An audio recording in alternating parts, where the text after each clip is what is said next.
Hi people, now I'm recording with Realme 6 once again and at 1080p 60 frames per second.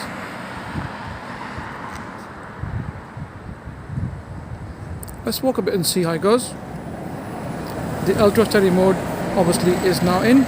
This is being shot after the latest update from Realme, in which they were able to put in the ultra steady mode, which obviously stabilizes the video. So not looking too bad. So far so good. Alright, now let's do a thumb test and see how it does. So there we go. Yeah, straight away without any fuss. To be honest, this is a bit quicker than what it was at 30 fps 1080p. At 60 fps it's much quicker, which is very surprising. So guys, that's me recording with a Realme 6 at 1080p 60 frames per second.